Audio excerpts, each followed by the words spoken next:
Day. Um, I've been meaning to get this off my chest and get this out the way. First thing I want to say is, I'm remembering my stepbrother. I had the honor and privilege of knowing a man by the name of Andre Wilson, and he is the son of a man who was once a celebrity in a famous group, a famous band actually. They called the Gap Band. My stepfather's name was Ronnie Wilson, and he had three sons. The oldest was Andre, who passed this year, and then Brian and Casey. All of them, I met them when I was super young, so I kind of grew up um, knowing about them. And then by the time I became a teenager, I could say like a sophomore, that was when I started seeing them really come around because I would just hear about them and see pictures and stuff like that. But they actually, the younger one, Casey, moved in with us. Um, I was staying in the Inland Empire, not too far from LA County at that time. And but Andre never lived with me and my brothers and my stepfather, my mother. He was always living in like Hollywood, Los Angeles area.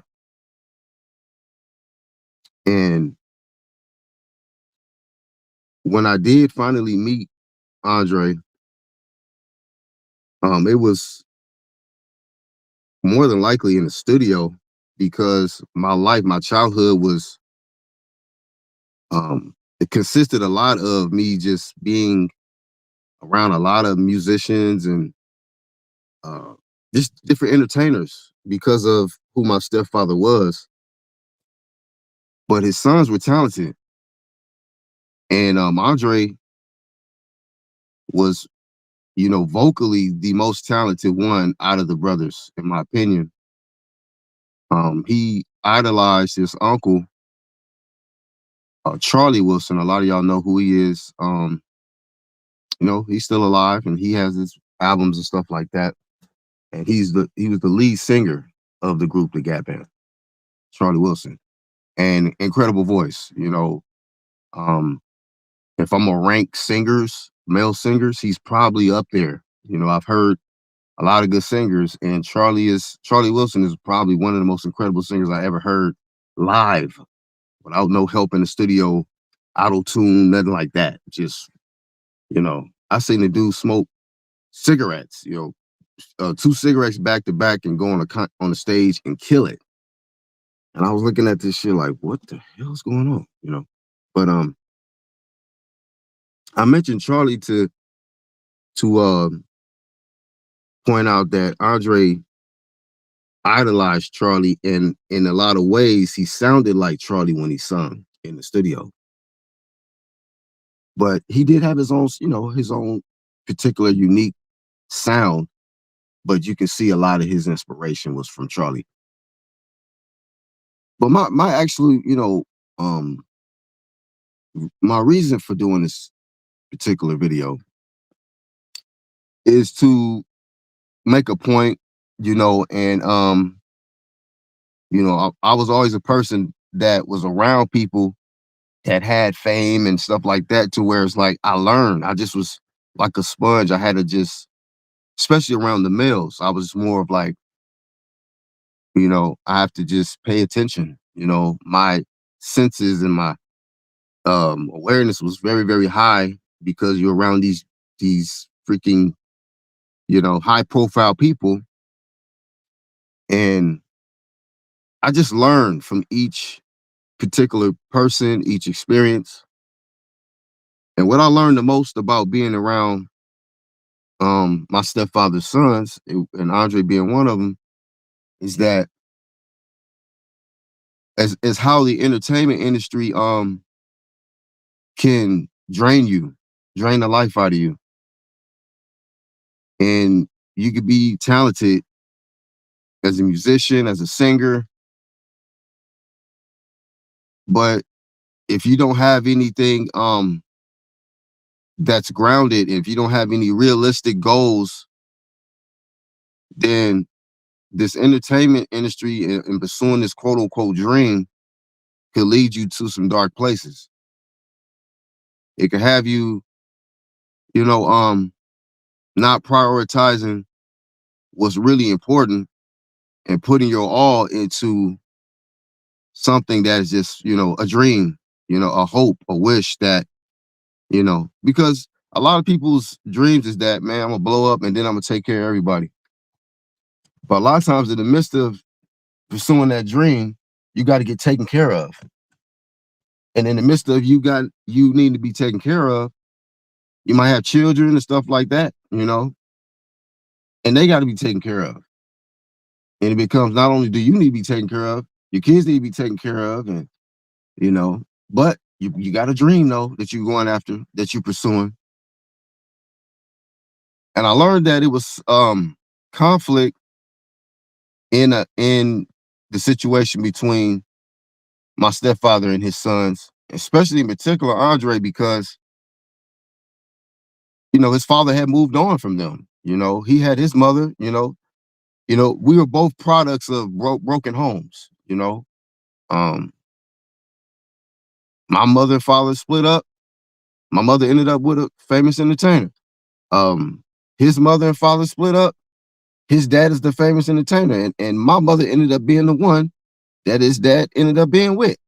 So it ended up being a very, very, what I'm saying, uncomfortable situation. And he always kind of resented his dad in a sense, still loved him. There was still the love there, but in the sense of like, nah, you left us, you should have been there, mom this, mom that, and that's part of the pain of dealing with breakup and dealing with the changes, growing pains, because I had to deal with it, So I was always able to relate to them in that sense, and I was able to understand the anger and the hurt and the pain. But in the midst of that, you take some of that pain into the studio. Sometimes you take that pain to um drugs, alcohol, and that's the thing about it, is that in the midst of trying to pursue dreams, people are not healing. People are hurt, and fame and money is not going to take away pain and suffering. That's a personal journey that you're going to have to deal with at least at some point, you know. And when I look around, man, just period, not only did I, we lose my step brother, my stepfather. Y'all look at the entertainment industry, man, it's death all through this motherfucker, man. You know, and I think a lot of people have devoted their whole lives to entertaining, but overall, has that really been beneficial? You know, um, did it make you a better person, a better man, a better woman? You know, or did it just give you a fix to avoid certain things that you might have needed to change and areas that you needed to grow in because you having so much fun and you got all of this paper and you're around these celebrities and stuff, you know. But to bring it back to what I was saying, you know, I learned lessons, and I seen how the entertainment industry can just rule somebody's life, broken promises and stuff like that. Um, and the thing about it, my stepbrothers was super talented. They had an album out. A lot of people don't even know that. And I know that Charlie, Charlie Wilson, he tried to come out and say, I think they say he did a tribute to him, but that's a different video with Charlie. But they had an album, man. It came out in like 1996. The group was called Blue Cab, the Wilson Verdict, and and some heat on that album. But when you don't have the record labels pushing your, distributing your stuff, you know. But I think that certain things don't happen for a reason because there's certain things that um you're meant to do, you know, and it may not be you meant to be this breakout celebrity, or the next best singer in this, that, and the third. It might be that you meant to be the best dad, you meant to be the best big brother, you know. You might be meant to be the best teacher, the best coach. It might be something completely different. And sometimes that can be challenging that, well, I'm talented though. I'm gifted because vocally Andre was super gifted, you know, but he never got the break that he was trying to seek as far as you know, being discovered and compensated for the talent that he has. And when that doesn't happen, you have to pivot. You have to find something else that is working, and try to maintain a level emotionally that, it's not that you're not talented, but um things happen for a reason. And I remember this one particular situation, man, that was kind of stood out more.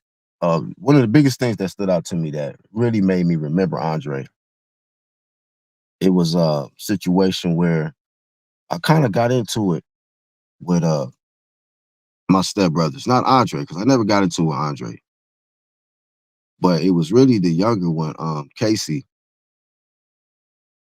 and me and my brothers, we had our place at the time, and they were still trying to figure some things out. And whatever had happened, it was like, man, y'all need to roll out. You know what I'm saying? It was on that level. It was like y'all gotta bounce, you know. And he left, Casey left. But then I remember Andre was looking at him like, yeah, you too. And he was more like, bro, it was funny because we had just made some food. And so Casey had his plate, Andre didn't eat yet. And Andre was looking like, man, I want to eat too. So we gave him his plate and then he left. So that was like my last memory of Andre, actually, you know, because he still made us laugh in the midst of a kind of a tense situation. He's like, bro, that's good. That's fine. Y'all want us to leave, but can I get a plate? You know what I'm saying? I want to eat too. But yeah, man. What I will say is that it's a lot of talented people out here that you would never know. Super gifted, you know. Um, and a lot of times, they'll just never get that break, um, based on certain circumstances. He had a super famous uncle, Charlie. Like I said earlier, he's one of the most incredible singers. But sometimes people just are more focused on their own uh flight. I mean, their own plight in life and their own fame and looking out for themselves. And sometimes they don't, give back and really extend that olive branch for the family to really, shine and stuff like that. But it is what it is, man. It is what it is. Um, I just seen a lot of death in this entertainment industry. All the people a lot of the ones that have been a part of it, a lot of them are approaching this 30 to 35-year mark where they're trying to collect their royalties, and next thing you know, they mysteriously passing away.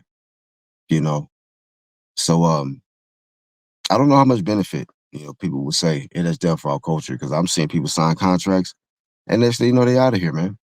You know, unexpected, unexpected drowning or unexpected shooting or um, unexpected overdose, all kind of stuff. So, my advice is, try to heal from whatever trauma that you might be dealing with. Try to forgive. If you're a product of a broken household, like myself, like Andre, um, rest in paradise, Andre. Um, Try to heal from that, man, because it is traumatic, man. It is traumatic. A lot of times we think it don't affect us, and then when you get grown, you realize, like, damn, man, that really affected me. Like, damn, I thought as a kid that wasn't really nothing, but as I've gotten older, and when I really think back on it, like, damn, man, that shit still bothered me.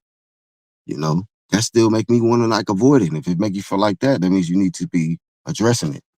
You know what I'm saying? You don't want to be run from something that you're supposed to be actually addressing, and then have you doing all kind of other stuff. So yeah, man. That was on my heart today to speak on Andre. Um, Say that he was one of the most incredible singers I was able I was able to witness. Um, your sound lives on.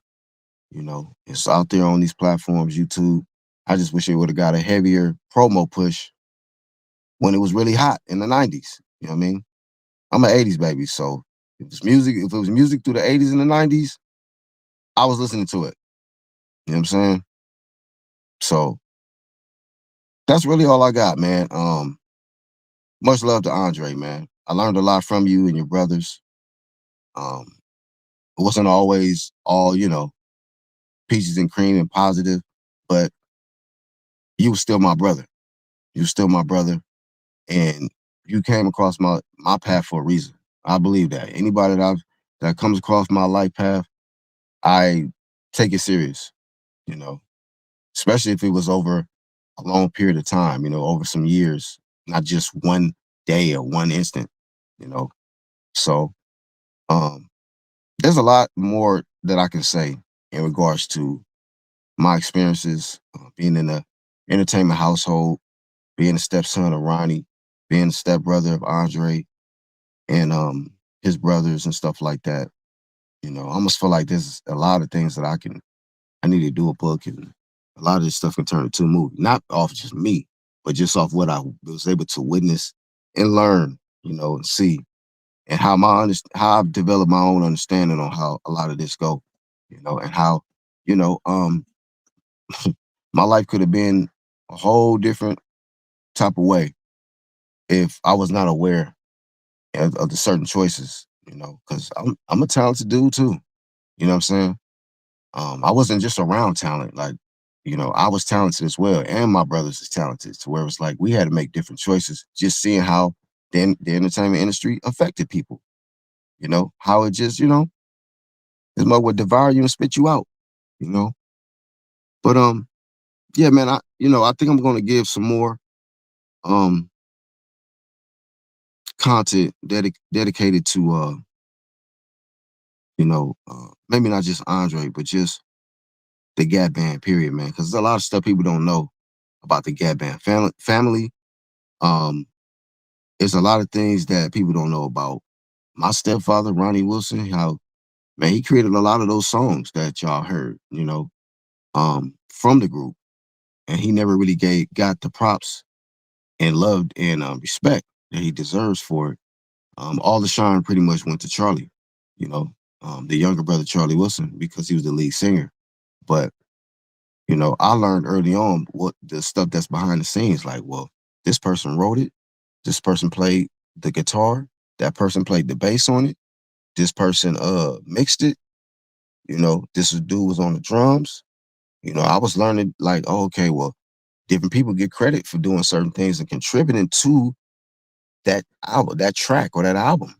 You know, and a lot of people are not getting acknowledged. A lot of people's not getting compensated. It is a whole different wormhole, a portal I can go down, just dealing with how people then got, screwed out of, you know, their work. So, rest in paradise, Andre. We will meet again. Much love, bro. And, you know, um, condolences to the family members, the Wilson family, um, in Tulsa, Cali. And so yeah, man, this is really all I got for this one, man. I'm the Black Horseman, and hopefully y'all got something from this, man. Catch y'all on the next one.